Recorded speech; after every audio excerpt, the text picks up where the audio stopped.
O nome dele era Mauro, 38 anos, vigilante noturno de um depósito de ônibus na periferia. O tipo de lugar que, de dia, parece apenas um pátio cheio de veículos velhos e poeira, mas de madrugada vira um labirinto de metal, sombras e silêncio. Mauro já trabalhava ali fazia tempo, conhecia cada portão, cada câmera e cada ponto cego. E justamente por isso, ele dizia que aquele era um serviço tranquilo. O turno começava sempre igual. Café na guarita, rádio ligado, uma lanterna forte e rondas a cada hora. Só que naquela noite, o colega que estava saindo comentou algo estranho antes de ir embora. Disse que tinha ouvido passos entre os ônibus, como se alguém estivesse andando lentamente no meio do pátio. Mauro riu e respondeu que devia ser gato ou algum nóia tentando roubar peça. O colega insistiu e falou que os passos não pareciam de gente normal, pareciam arrastados. Mauro ignorou. Ele não acreditava nessas coisas. Mas depois daquela frase, o colega foi embora rápido demais, como se quisesse se livrar daquele lugar. Por volta de 1h da manhã, Mauro saiu da guarita com a lanterna na mão e o rádio preso no peito. O pátio estava vazio, mas não completamente silencioso. O vento fazia os ônibus balançarem levemente, rangendo como se estivessem vivos. A cada passo, o som da bota dele ecoava no concreto molhado. Ele passou pelos primeiros corredores entre os veículos e iluminou algumas janelas quebradas. Nada. Nenhum sinal de invasão. Só o cheiro de óleo e ferrugem.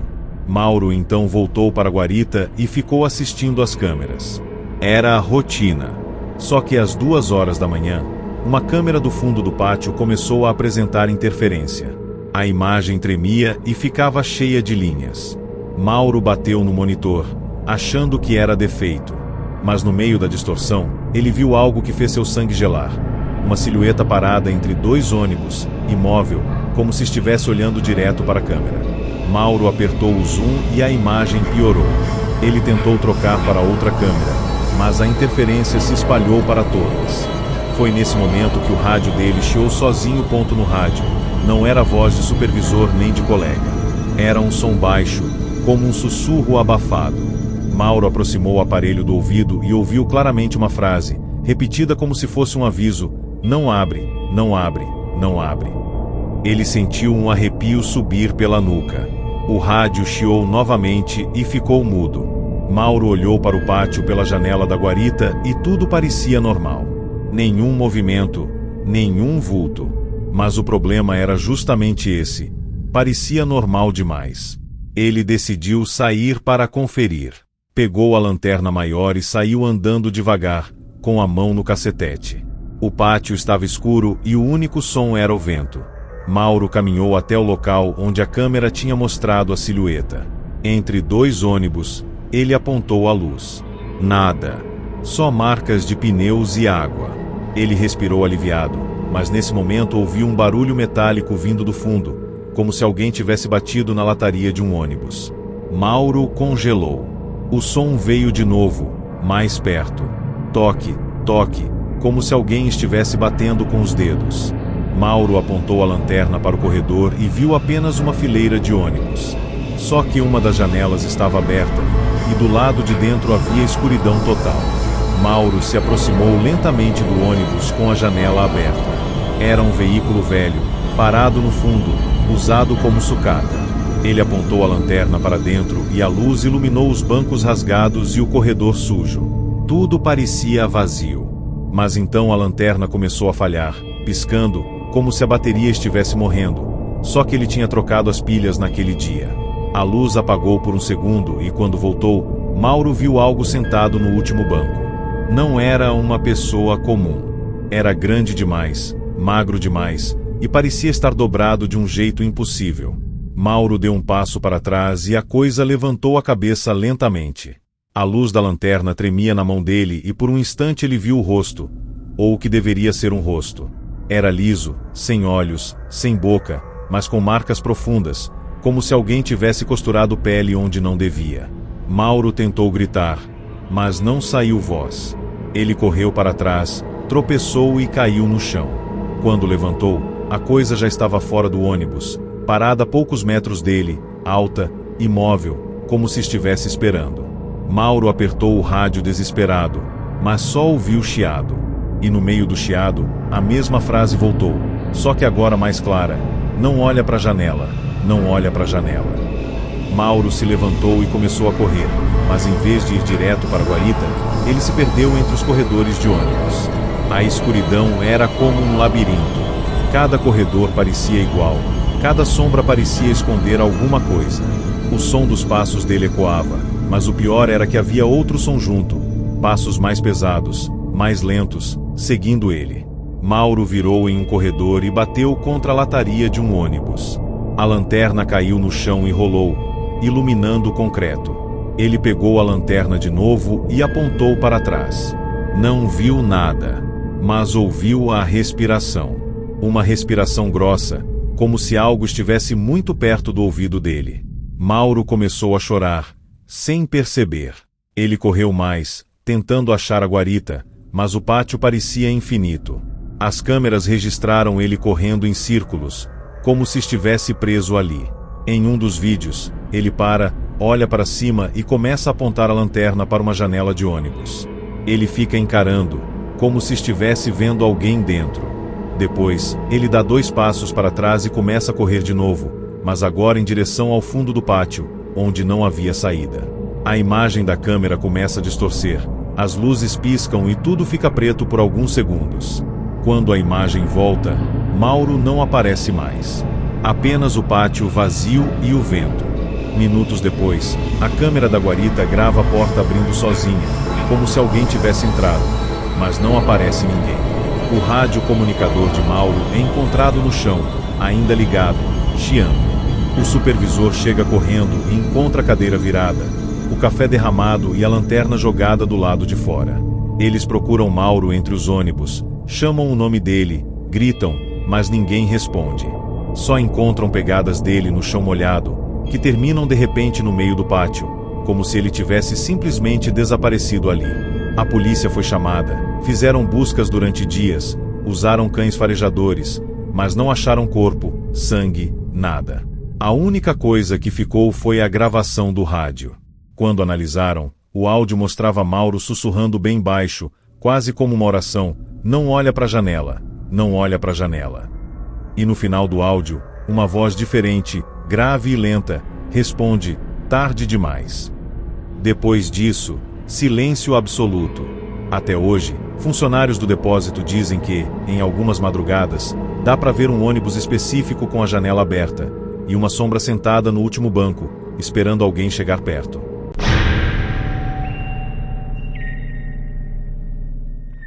Jonas era vigilante de uma indústria antiga, desativada depois de um incêndio que destruiu parte dos galpões. O lugar ficava isolado, cercado de mato alto e muros rachados, e durante a noite parecia ainda maior, como se a escuridão engolisse tudo. Jonas trabalhava ali fazia alguns meses e já tinha se acostumado com os barulhos estranhos. Chapas metálicas batendo com vento, portas rangendo sozinhas e o eco do próprio passo nos corredores vazios. Só que naquela noite ele estava diferente. Antes mesmo de começar a ronda, ele mandou mensagem para a esposa dizendo: amor, se eu sumir, não deixa ninguém entrar aqui. Ela achou estranho, mas pensou que fosse brincadeira. Minutos depois, ele mandou outra: tem alguma coisa errada nesse lugar hoje. Jonas então parou de responder, e a esposa ficou inquieta, mas não imaginava o que estava acontecendo de verdade. Por volta de 1h da manhã, Jonas ligou para a esposa. A voz dele estava baixa e tremendo, como se ele estivesse tentando não fazer barulho. Ele disse apenas: tem alguém aqui dentro, mas não é ladrão. A esposa perguntou o que ele queria dizer, mas Jonas parecia sem ar, como se estivesse escondido. Ele então completou: eu vi dentro do galpão queimado. Antes que ela conseguisse falar mais alguma coisa, Jonas desligou. Logo depois, o supervisor tentou contato no rádio, mas Jonas não respondia. A empresa de segurança achou que fosse alguma brincadeira ou falha no sinal, mas a esposa insistiu que o marido estava apavorado. O supervisor então decidiu ir até lá com outro funcionário, e durante o caminho o rádio continuava chiando, como se alguém respirasse do outro lado da frequência. Quando chegaram, encontraram a guarita aberta, com a cadeira caída e o café ainda quente em cima da mesa. Isso significava que Jonas tinha saído correndo dali há poucos minutos. A lanterna dele estava no chão, acesa, apontando para a estrada de terra. As câmeras de segurança foram acessadas imediatamente. No vídeo, Jonas aparece saindo da guarita devagar, iluminando o caminho com a lanterna e olhando para todos os lados. Ele anda até o galpão queimado, aquele que ninguém gostava de chegar perto. A porta do galpão estava parcialmente aberta, como se alguém tivesse mexido. Jonas para na entrada, hesita por alguns segundos e então entra. A câmera pega apenas a escuridão engolindo ele. E depois disso, a imagem começa a falhar, como se alguma coisa interferisse no sistema. Quando a imagem volta ao normal, aparece algo no corredor do galpão. Não era Jonas. Era um vulto alto, magro, com braços longos demais, atravessando lentamente a passagem. Ele se movia como se não tivesse peso, como se flutuasse. O mais estranho é que a câmera não captava o rosto, apenas uma sombra onde deveria haver cabeça. Logo depois, Jonas aparece correndo de dentro do galpão, desesperado, quase caindo. Ele tenta falar no rádio, mas não dá tempo. Ele corre em direção à guarita, mas antes de chegar, ele para, como se tivesse ouvido algo atrás dele. Jonas vira o corpo devagar, encara o escuro e levanta a lanterna. Nesse instante, a câmera trava completamente. A tela fica preta por vários segundos. Quando volta, Jonas não está mais lá. Os supervisores entraram no galpão com armas e lanternas, procurando por invasores, mas o lugar estava vazio. Só havia cheiro de queimado e mofo, como se o incêndio tivesse acontecido ontem. Eles encontraram no chão marcas profundas, como se algo pesado tivesse sido arrastado para dentro da escuridão. Não eram marcas de sapato. Pareciam unhas. Em uma parede, havia riscos compridos, como se alguém tivesse tentado subir ou escapar. O mais assustador foi perceber que não existia nenhuma porta aberta além daquela. Ou seja, Jonas entrou, mas não tinha por onde sair. Mesmo assim, ele desapareceu. Nenhuma janela quebrada, nenhum buraco no muro, nenhuma passagem secreta. Apenas o galpão vazio e o silêncio. A polícia foi chamada, fizeram buscas no mato, nos corredores e até no telhado do galpão, mas não encontraram nada além do rádio de Jonas quebrado no chão. A última gravação do rádio foi recuperada. Nela, Jonas aparece respirando rápido, como se estivesse correndo, e depois sussurra algo que fez todo mundo ficar gelado. Tem alguém aqui, mas não é gente. Em seguida, um som de passos pesados ecoa, como se algo estivesse se aproximando lentamente. Jonas começa a chorar e diz: "Não, não, fica longe." E então, a gravação termina com um barulho seco, como se algo tivesse batido no rádio. Depois disso, silêncio total. Jonas nunca foi encontrado. E o detalhe mais macabro é que, desde aquela noite, as câmeras do galpão queimado mostram, às vezes, uma silhueta parada na porta, como se estivesse esperando o próximo vigilante entrar.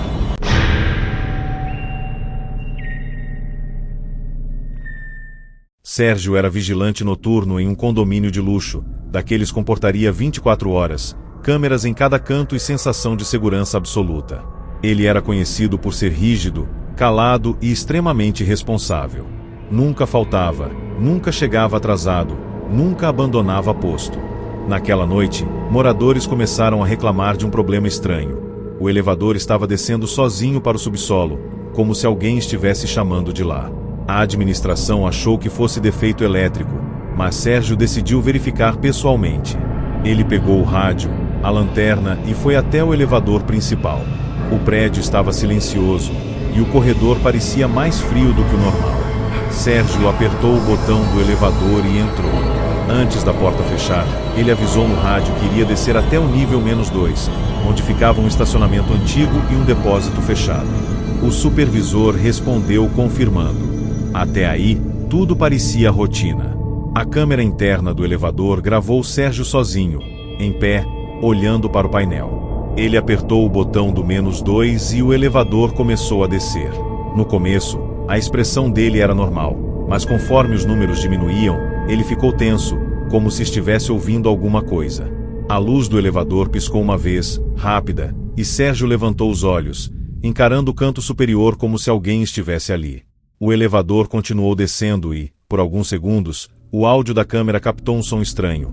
Parecia um sussurro bem baixo, misturado com o barulho do motor. Sérgio engoliu seco e colocou a mão no rádio, mas não falou nada. Quando o elevador chegou no subsolo, a porta abriu lentamente e revelou um corredor completamente escuro, sem nenhuma luz acesa, como se aquele andar não fosse usado há anos. A luz do elevador iluminava apenas alguns metros do corredor, deixando o resto mergulhado em preto absoluto. Sérgio deu um passo para fora e parou imediatamente.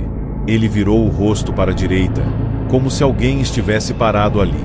O corpo dele ficou rígido, e a mão apertou o rádio com força. Ele tentou falar, mas a voz não saiu. A câmera mostrou Sérgio levantando a lanterna e apontando para o escuro. A lanterna acendeu, mas a luz parecia fraca, como se estivesse sendo engolida pela escuridão. Sérgio então deu um passo para trás, retornando para dentro do elevador. Só que ele não apertou nenhum botão. Mesmo assim, a porta começou a fechar sozinha. Sérgio ficou parado, encarando o corredor como se estivesse hipnotizado, até a porta fechar completamente. Logo depois, o elevador começou a subir sozinho. A câmera interna gravou Sérgio ainda lá dentro por alguns segundos, mas algo estava errado. Ele parecia imóvel demais, como se não estivesse respirando. De repente, a imagem deu uma leve distorção, como se alguém tivesse passado na frente da lente. E então, num piscar de olhos, Sérgio simplesmente não estava mais ali. Não foi como se ele tivesse saído. Ele apenas desapareceu. A câmera continuou gravando o elevador vazio subindo normalmente, sem sinal de luta, sem barulho, sem grito. Quando o elevador chegou ao térreo, a porta abriu e estava completamente vazio. Os moradores e o supervisor olharam sem entender. Não havia como Sérgio ter saído, porque o elevador não parou em nenhum outro andar. A segurança revisou todas as câmeras do prédio. Nenhuma filmagem mostrava Sérgio saindo do elevador. Nenhuma câmera do subsolo mostrava ele andando no corredor. Nenhuma câmera do térreo mostrava ele retornando. Era como se ele tivesse evaporado dentro daquela caixa de metal. A administração chamou a polícia, revistaram o depósito antigo, o estacionamento e até o poço do elevador. Nada. Nenhum sinal. Apenas o rádio de Sérgio foi encontrado dentro do elevador, jogado no chão, ainda ligado. E o mais assustador foi o áudio registrado. Em determinado momento, o rádio chiou sozinho e uma voz muito baixa sussurrou: "Desce de novo." Depois do desaparecimento, o condomínio interditou o subsolo -2 e lacrou o depósito antigo.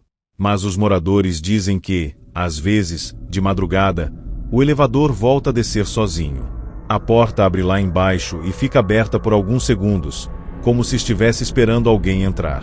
E em noites muito silenciosas, alguns juram que dá para ouvir passos no corredor escuro, passos apressados, como se alguém estivesse tentando voltar.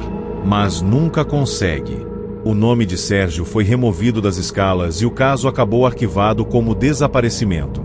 Só que para quem mora naquele prédio, a verdade é uma só: Sérgio não foi embora. Ele apenas ficou preso onde ninguém deveria ter ido. E o elevador continua chamando.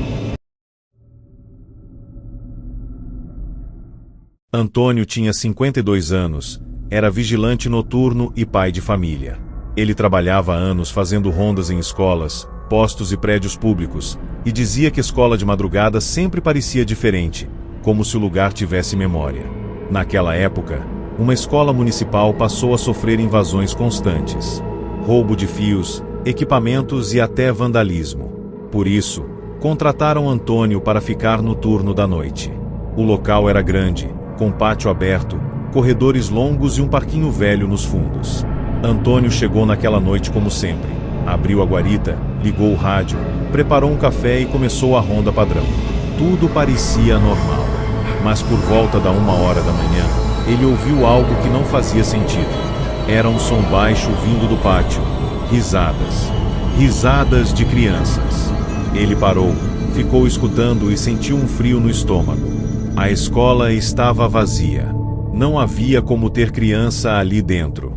Mesmo assim, o som continuava, como se alguém estivesse brincando no parquinho. Antônio pegou o rádio e chamou o supervisor. Disse que estava ouvindo vozes no pátio. O supervisor respondeu com calma, dizendo que devia ser molecada pulando o muro. Antônio ficou em silêncio por alguns segundos e respondeu: "Isso não parece moleque, parece que tá dentro." O supervisor mandou ele esperar e não sair sozinho, mas Antônio era experiente e acreditava que podia resolver rápido. Pegou a lanterna, o cacetete e saiu da guarita. Conforme ele caminhava pelo corredor até o pátio, as risadas diminuíam, ficando mais distantes, como se estivessem se afastando dele. O ar parecia mais frio. Antônio iluminou as paredes e não viu ninguém. Só que quando chegou perto do parquinho, ele viu algo estranho. O balanço estava se mexendo devagar, mesmo sem vento forte. E ao lado, a gangorra fazia um rangido repetitivo, como se alguém estivesse subindo e descendo lentamente. Antônio apontou a lanterna para o parquinho e chamou alto, dizendo que era vigilante. Ninguém respondeu. O silêncio ficou pesado. Ele então voltou a falar no rádio, agora com a voz mais baixa: "Tem alguém aqui, mas isso não é criança, isso tá muito alto." O supervisor perguntou o que ele queria dizer, mas Antônio não respondeu. Ele parecia paralisado. O rádio gravou apenas a respiração dele acelerada. Em seguida, um barulho metálico surgiu no fundo do pátio, como se algo estivesse arranhando o portão por dentro. Antônio virou devagar, e a lanterna iluminou a quadra esportiva. Por um segundo, ele viu uma sombra alta demais, perto da arquibancada, imóvel. A sombra parecia estar inclinada, como se tivesse o pescoço esticado. Antônio deu um passo para trás e o rádio registrou um sussurro dele: "Meu Deus." Logo depois, o rádio chiou e o som morreu. Quando o supervisor chegou com reforço, encontrou o portão principal trancado. A escola estava fechada por dentro, como se ninguém tivesse entrado nem saído. Eles arrombaram a entrada e correram até a guarita.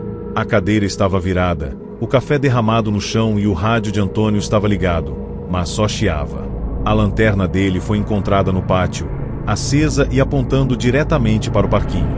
E o mais assustador, o balanço ainda estava se mexendo. Não rápido, não como o vento. Era um movimento lento e constante, como se alguém invisível estivesse sentado ali. Eles procuraram Antônio por todas as salas, corredores, banheiro, quadra e até em cima do telhado. Nada.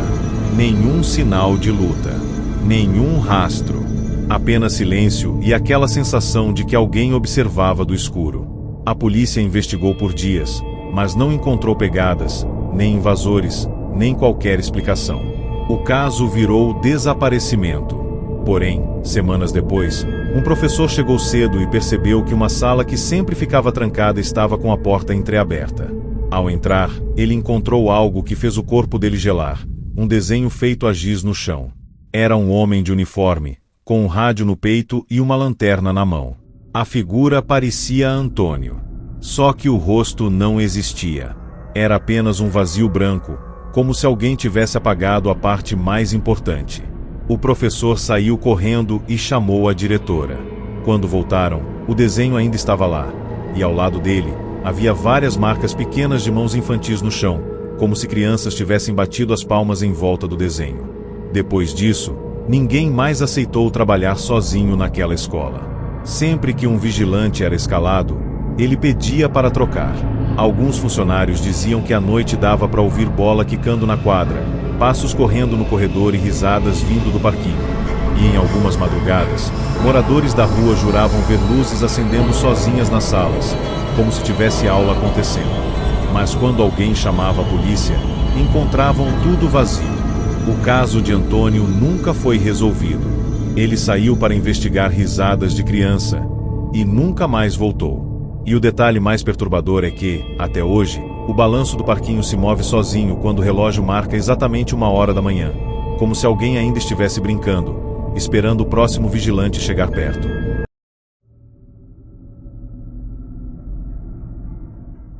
Leandro era vigilante noturno de um cemitério particular, daqueles que ficam abertos 24 horas e têm ruas internas iluminadas por postes fracos. Ele tinha 41 anos e trabalhava ali fazia quase um ano. No começo, dizia que o serviço era tranquilo, mas com o tempo começou a comentar coisas estranhas. Ele afirmava que algumas lápides pareciam novas demais, como se alguém tivesse acabado de mexer nelas. Também dizia que às vezes via luzes se acendendo sozinhas em túmulos antigos, mesmo sem energia ligada naquela área. Os colegas riam, mas Leandro nunca ria junto. Ele tinha um jeito sério e assustado, como se realmente acreditasse no que via. Na noite em que desapareceu, ele chegou ao cemitério mais cedo, fez o check-in normal e foi direto para a ronda. A câmera da entrada registrou ele andando pelo corredor principal com a lanterna e o rádio, olhando para os lados como se estivesse ouvindo alguém chamar seu nome. Por volta das 2 horas da manhã, Leandro parou em frente a um mausoléu antigo, um daqueles de família rica, feito de pedra escura e com uma porta pesada de ferro. Ele ficou alguns segundos encarando a entrada, como se estivesse em dúvida. Depois, aproximou o rádio do peito e murmurou algo, mas o áudio da câmera não captou. O detalhe assustador é que, naquele momento, parecia que ele estava conversando com alguém, porém não havia ninguém ali. A câmera mostrou Leandro inclinar a cabeça, como se estivesse ouvindo uma resposta. Em seguida, ele levantou a mão lentamente e empurrou a porta do mausoléu. A porta abriu com facilidade demais, sem fazer barulho, como se já estivesse destrancada esperando por ele. Leandro apontou a lanterna para dentro, e a luz iluminou um corredor estreito, descendo para a escuridão. Ele hesitou por um instante, respirou fundo e entrou. Assim que Leandro entrou, a câmera externa registrou a porta se fechando lentamente atrás dele. Não foi um vento forte, não foi um movimento brusco. Foi como se alguém tivesse puxado com cuidado, trancando ele lá dentro. Alguns minutos se passaram e nada aconteceu. O cemitério permaneceu silencioso, até que, de repente, a porta do mausoléu se abriu de novo. A câmera registrou a escuridão lá dentro, mas Leandro não apareceu. A lanterna dele não apareceu. Nenhum som, nenhuma movimentação. Só aquele vazio escuro. Então, algo saiu de dentro. Não era uma pessoa. Era como uma sombra espessa, rastejando pelo chão, como fumaça viva, se espalhando de forma lenta e pesada. A câmera começou a falhar, tremendo e distorcendo, como se a presença daquela coisa interferisse na gravação. A sombra deslizou para fora e sumiu entre os túmulos. Quando os funcionários chegaram para verificar, encontraram o mausoléu fechado e trancado. A chave estava no lugar, no painel de segurança, como se ninguém tivesse usado. Eles abriram e entraram com lanternas, mas não havia sinal de Leandro. O interior era pequeno, sem saída, sem passagem, sem buraco.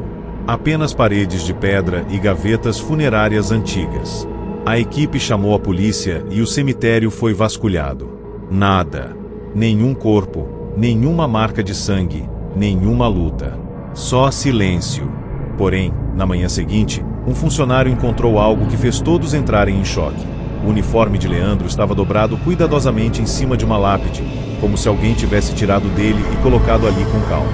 O rádio estava dentro do bolso do uniforme, desligado. A roupa estava limpa, sem rasgos. Era como se Leandro tivesse simplesmente evaporado e deixado tudo para trás.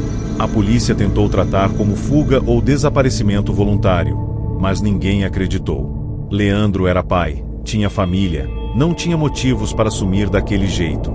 E o detalhe mais assustador veio dias depois, quando revisaram as câmeras novamente.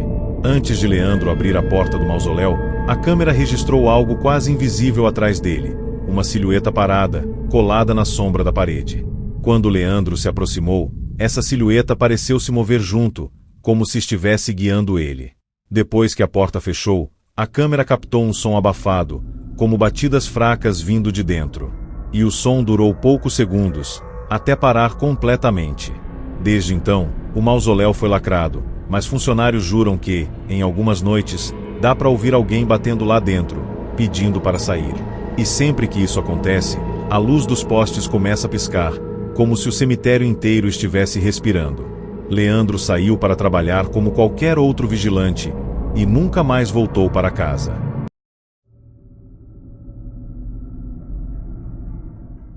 Cláudio era vigilante noturno de um supermercado grande, daqueles que ficam vazios depois das 22 horas e parecem um labirinto de prateleiras. Ele tinha 33 anos e fazia aquele turno há meses. O serviço era simples: ficar na entrada, monitorar câmeras e fazer rondas pelos corredores para evitar furtos e invasões. Só que, segundo funcionários, aquele supermercado sempre teve um clima estranho depois que fechava. As luzes ficavam mais fracas, os corredores pareciam mais longos e o silêncio era tão pesado que qualquer barulho parecia perto demais. Cláudio costumava dizer que odiava passar pelo corredor 7, porque ali as câmeras sempre falhavam e a temperatura parecia cair do nada. Na noite em que desapareceu, tudo começou aparentemente normal. Ele fez a primeira ronda, conferiu o estoque e voltou para a sala de monitoramento. Mas por volta das 2 horas da manhã, ele ouviu um barulho vindo do fundo do mercado, como se alguém tivesse derrubado algo pesado. Cláudio pegou o rádio, mas ninguém respondeu. O supermercado estava fechado e não havia mais ninguém no prédio. Ele então decidiu andar até o corredor 7 para conferir. Antes de ir, abriu a câmera do celular e começou a gravar, como fazia quando desconfiava de invasores. Enquanto caminhava, ele mandou um áudio para um amigo, tentando parecer calmo, mas a voz dele estava tremendo. "Mano, tem alguém aqui comigo, mas eu tô sozinho." No áudio, dava para ouvir claramente passos atrás dele, passos lentos e pesados, acompanhando cada movimento. Cláudio respirava rápido e continuava andando sem olhar para trás. Ele sussurrou: "Eu não vou olhar, eu não vou olhar." Quando chegou ao corredor 7, a luz piscou e apagou por um segundo. Quando voltou, Cláudio já estava parado no meio do corredor, segurando a lanterna com força, olhando fixo para frente como se estivesse vendo algo que não queria acreditar. As câmeras de segurança registraram aquele momento. Cláudio aparece caminhando lentamente entre as prateleiras. O rosto dele estava pálido e os olhos arregalados. Atrás dele, a alguns metros, surgiu algo impossível. Uma figura muito alta, curvada, com braços compridos demais e pernas finas, andando devagar como se estivesse imitando os movimentos dele. O pior é que a criatura parecia não fazer som nenhum, mas mesmo assim Cláudio parecia sentir a presença dela. Ele começou a andar mais rápido, e a figura também acelerou. Cláudio então saiu correndo, derrubando caixas no chão, indo direto para a saída de emergência. A câmera mostra ele tremendo, tentando abrir a porta com pressa, como se soubesse que se demorasse mais um segundo seria pego. Quando Cláudio abriu a porta de emergência, a câmera externa deveria mostrar o estacionamento do supermercado. Mas não mostrou. O que apareceu foi um corredor escuro, estreito, como se aquela porta tivesse se conectado a um lugar que não existia ali. Não havia carros, não havia rua, não havia luz de poste. Só um túnel preto, profundo, parecendo infinito. Cláudio ficou paralisado por um segundo, como se o cérebro dele não conseguisse entender aquilo. Mas então ele ouviu algo atrás dele, e o desespero venceu. Ele entrou naquele corredor escuro, correndo, sem olhar para trás. Assim que ele atravessou, a porta se fechou sozinha com força, como se alguém tivesse batido. A câmera tremeu e a imagem ficou cheia de interferência. O som captou um último grito abafado, e depois, silêncio total. Quando os funcionários chegaram pela manhã, encontraram a porta de emergência normal, dando para o estacionamento como sempre. Nenhum túnel, nenhuma passagem, nenhuma anomalia. A sala de monitoramento estava vazia. O celular de Cláudio foi encontrado no chão do corredor 7, ainda gravando, mas o vídeo estava corrompido, mostrando apenas sombras tremidas e um som baixo de respiração. A polícia investigou, revisou todas as câmeras, mas não havia explicação lógica. Cláudio simplesmente desapareceu.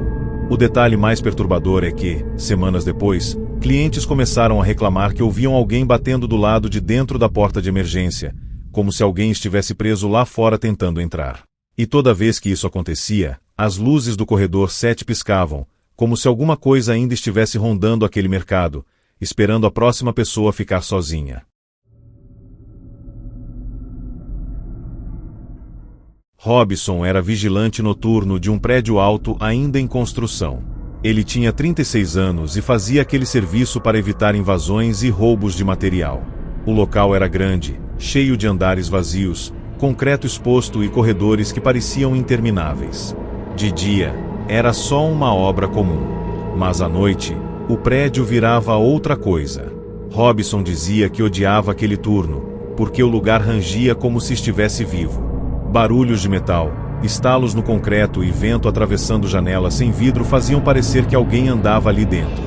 Mesmo assim, ele precisava do emprego.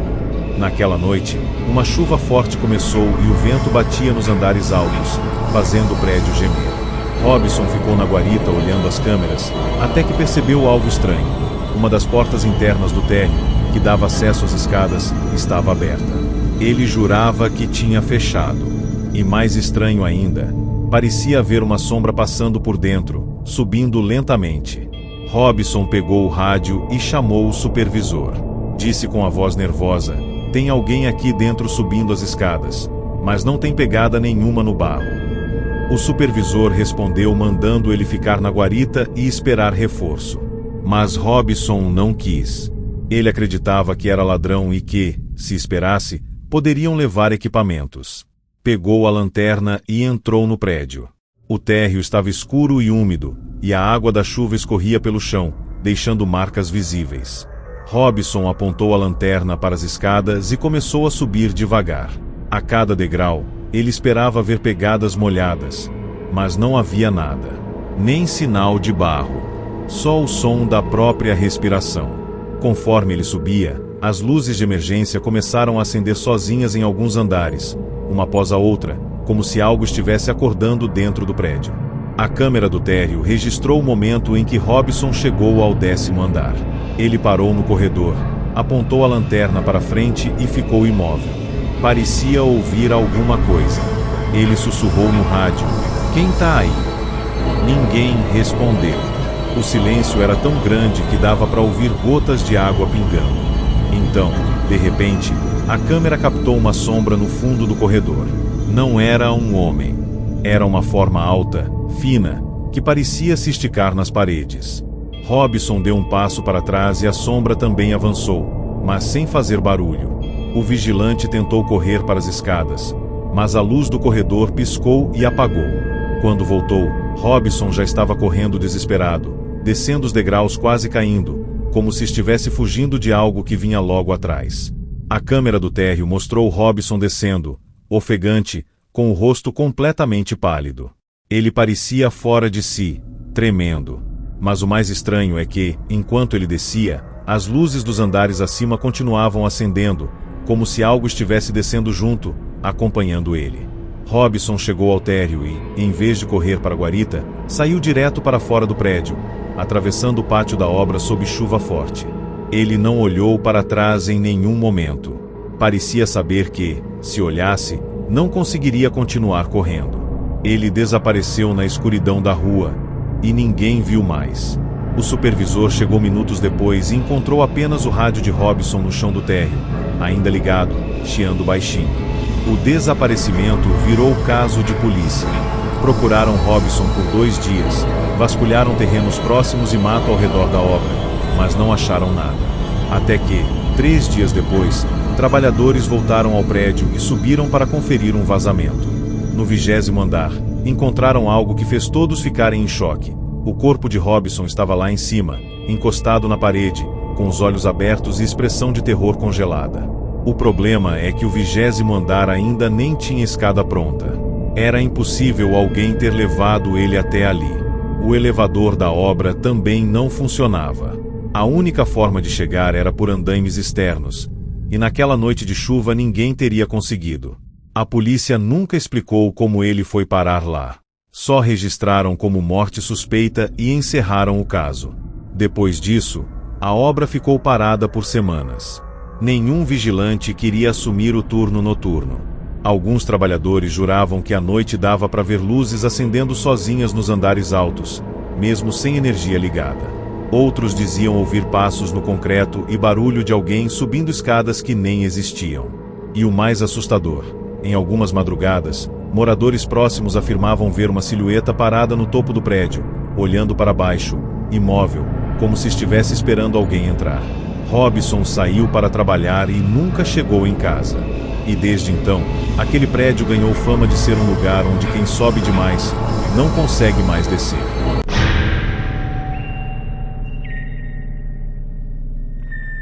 A recepcionista Letícia trabalhava no pronto-socorro e já estava acostumada com a madrugada.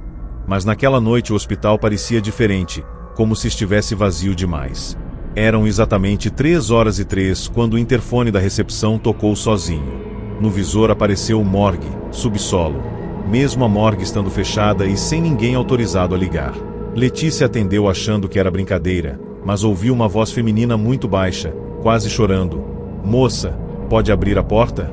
Eu tô com frio." Letícia gelou. Ela olhou para as câmeras e viu o corredor do subsolo completamente escuro, mas a imagem estava tremendo, como se alguém respirasse perto da lente. O interfone tocou de novo e a mesma voz repetiu: "Por favor, eu não quero dormir aqui de novo." Letícia chamou o segurança, mas ele estava do outro lado do hospital. Enquanto esperava, a tela das câmeras mudou sozinha, indo direto para a porta da morgue. O mais assustador era que a porta estava aberta, só um pouco, e de dentro saía uma escuridão que parecia mais profunda do que deveria. Então Letícia viu uma mão surgir na fresta, uma mão pálida, suja, com unhas quebradas. A mão bateu na porta devagar, como alguém pedindo ajuda. Letícia recuou da mesa, sentindo o coração explodir no peito.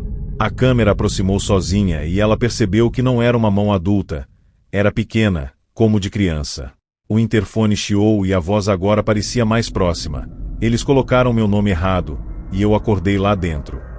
Sem perceber, Letícia levantou e caminhou até o elevador, como se estivesse sendo puxada. Ela apertou o botão do subsolo e as portas fecharam. No espelho do elevador, ela viu seu reflexo normal, até perceber uma segunda sombra atrás dela, colada, como se alguém estivesse dentro do elevador também. Letícia se virou rápido e não viu ninguém, mas sentiu um sopro gelado no pescoço. O elevador desceu e as luzes piscaram. Quando as portas abriram, o corredor do subsolo estava iluminado por uma luz fraca e tremida, e o ar tinha cheiro de formol e terra molhada. No fim do corredor, a porta da morgue estava aberta, e Letícia ouviu um choro baixo vindo de dentro. Letícia tentou voltar para o elevador, mas as portas fecharam sozinhas. Ela ficou presa. O choro parou e uma voz infantil sussurrou do escuro: "Você veio, igual a outra." Letícia se aproximou devagar e viu uma maca dentro da morgue, com um saco preto em cima. O saco começou a se mexer como se tivesse algo vivo lá dentro. Então um zíper se abriu sozinho, devagar, fazendo aquele som metálico que parecia durar uma eternidade. Letícia começou a chorar e dar passos para trás, mas sentiu o chão ficar molhado, como se algo estivesse vazando debaixo dela.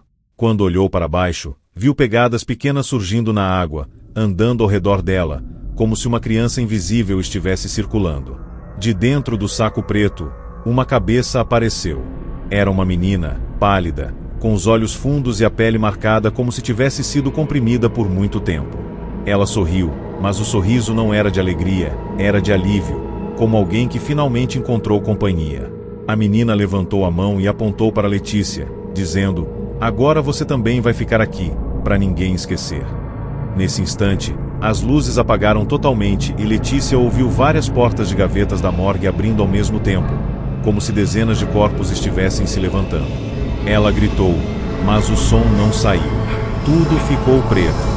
Quando Letícia acordou, estava deitada no chão da recepção, com segurança sacudindo seu ombro e perguntando o que tinha acontecido. Ela estava pálida, suando frio, e o relógio marcava 3h33. Letícia tentou explicar, mas o segurança disse que as câmeras nunca mostraram nada no subsolo. Só que antes de ir embora, Letícia olhou para o monitor de câmeras mais uma vez, e viu, na tela da porta da morgue, uma menina parada olhando diretamente para a câmera. Ela levantou a mão e escreveu no vidro, com algo escuro, uma frase curta: "Obrigada por abrir."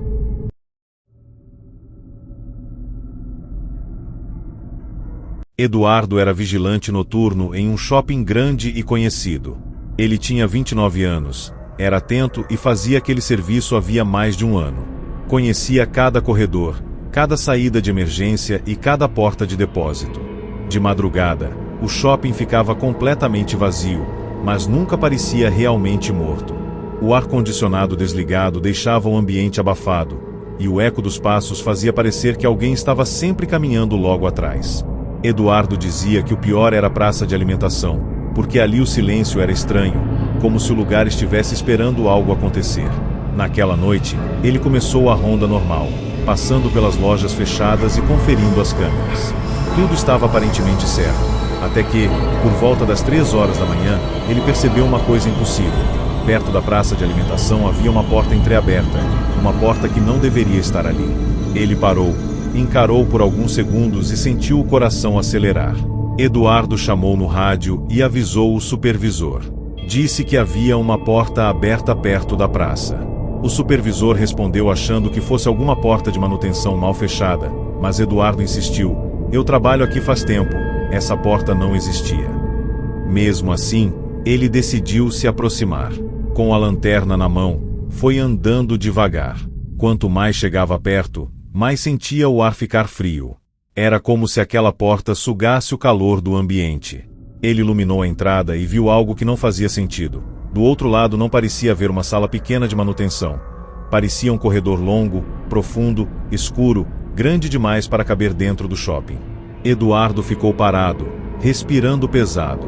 Ele murmurou no rádio, quase sem voz: "Isso não é o depósito, isso não é daqui." O supervisor pediu para ele voltar imediatamente, mas Eduardo não se mexia. Parecia hipnotizado. A câmera do corredor gravou Eduardo tremendo, encarando a porta como se estivesse ouvindo alguém chamar seu nome lá dentro. Ele deu um passo para trás, depois outro, como se tentasse resistir. Só que de repente ele parou, virou o rosto e deu um passo para frente.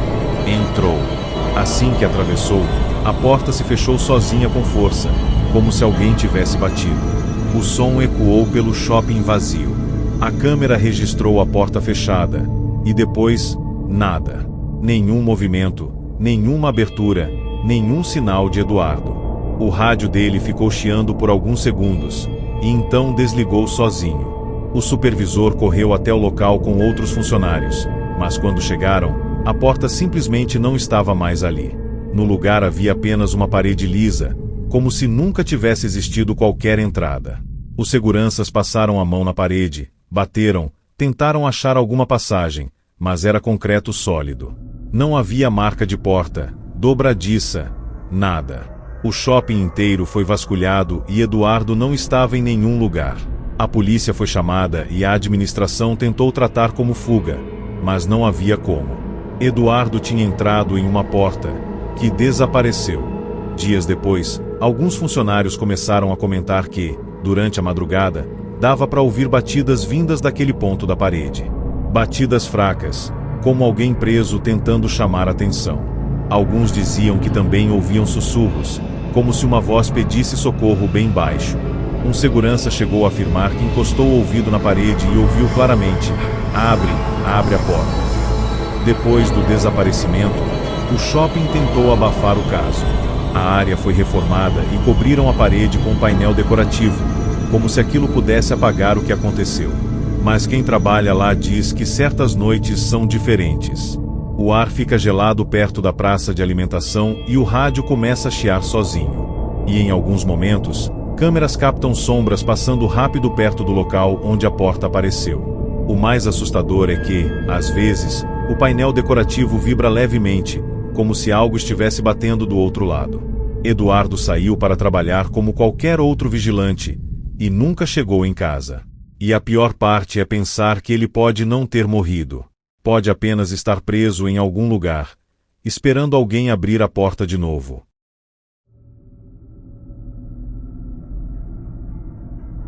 Davi era vigilante noturno de uma rodoviária pequena, daquelas que ficam quase desertas depois da meia-noite. Ele tinha 27 anos e fazia aquele trabalho há pouco tempo. Durante o dia, o lugar era cheio de gente, barulho e movimento, mas à noite virava um cenário abandonado, iluminado apenas por lâmpadas fracas e piscando. Davi dizia que o pior lugar era o banheiro masculino. Havia um espelho enorme na parede, e a luz sempre falhava. Ele comentava que, quando entrava lá, tinha a sensação de que alguém estava atrás dele, mesmo estando sozinho. Na noite em que desapareceu, Ele estava mais nervoso que o normal. Caminhava pela rodoviária com a lanterna na mão e olhava para os cantos escuros como se esperasse ver alguma coisa. Por volta das 2 horas da manhã, ele mandou uma mensagem para a namorada dizendo: "Amor, tem algo estranho aqui hoje." Ela perguntou o que era, mas ele não respondeu imediatamente. Minutos depois, Davi enviou um áudio curto, falando baixinho: "Tem alguém me chamando no banheiro, mas eu tô sozinho." A namorada achou que fosse brincadeira, mas a voz dele estava diferente, tremendo, como se ele estivesse segurando o choro. Ela respondeu pedindo para ele sair dali e chamar alguém, mas Davi não respondeu mais. Em vez disso, alguns minutos depois, chegou outro áudio. Só que não era a voz dele. Era um sussurro rouco, lento, como se alguém falasse muito perto do microfone. "Ele já tá vindo para casa. Ele já tá vindo." A namorada entrou em desespero e tentou ligar, mas ninguém atendeu. Ela então chamou o supervisor da empresa, que imediatamente acionou a polícia e foi até a rodoviária. Quando chegaram, encontraram a rodoviária vazia. Nenhum ônibus, nenhum passageiro. Apenas o som do vento entrando pelas portas. No banheiro masculino, o celular de Davi estava no chão, com a câmera ligada, como se tivesse caído durante uma gravação. A tela ainda mostrava o vídeo rodando. No vídeo, aparecia apenas o espelho do banheiro. A imagem tremia levemente e dava para ouvir a respiração acelerada de Davi, como se ele estivesse escondido. Então, no reflexo do espelho, Davi aparece parado atrás da câmera. Só que o detalhe mais perturbador é que, quando os policiais olharam para trás, não havia ninguém ali. Era como se apenas o reflexo dele existisse. No vídeo, o reflexo de Davi começou a sorrir lentamente, um sorriso impossível, largo demais, como se não fosse humano. O vídeo registrou o momento em que o reflexo levantou a mão e tocou o próprio rosto, como se estivesse testando a pele. Depois, inclinou a cabeça e encarou diretamente a câmera. A respiração no áudio ficou mais pesada e um sussurro surgiu no fundo, repetindo o nome de Davi. Então a câmera tremeu violentamente, como se algo tivesse puxado o celular, e o aparelho caiu de vez no chão. A imagem ficou apontada para o teto, mas ainda dava para ouvir um som de passos molhados se aproximando. Em seguida, um barulho seco ecoou no banheiro, como se alguém tivesse batido a cabeça contra a parede. Depois disso, silêncio. O vídeo continuou gravando por mais alguns minutos, mas não apareceu mais nada. A polícia vasculhou toda a rodoviária, verificou salas, corredores e até o lado de fora, mas Davi não estava em lugar nenhum. Não havia sinal de arrombamento, nem de luta. Apenas o celular e o espelho. O supervisor percebeu então algo estranho. O espelho do banheiro estava com marcas de dedos por dentro, como se alguém tivesse pressionado o vidro do outro lado, tentando sair. Marcas claras, como mãos desesperadas. A namorada de Davi entregou os áudios para a polícia, mas ninguém conseguiu explicar aquela voz. O caso foi registrado como desaparecimento, mas foi rapidamente arquivado por falta de pistas. O mais assustador veio depois. A namorada de Davi disse que, durante semanas, acordava de madrugada com batidas na janela do quarto. Sempre 3 batidas lentas. Quando ela criava coragem e abria a cortina, não tinha ninguém. Só a escuridão. E o celular dela, às vezes, vibrava sozinho, como se recebesse ligação de um número desconhecido. Uma vez, ela atendeu e ouviu apenas uma respiração pesada e um sussurro que fez o corpo dela congelar. "Abre, eu tô voltando para casa." Ela desligou chorando. Davi nunca foi encontrado. E até hoje, funcionários daquela rodoviária dizem que ninguém fica muito tempo no banheiro masculino, porque às vezes, quando a luz pisca, dá para ver no espelho alguém parado atrás, sorrindo, esperando você olhar de novo.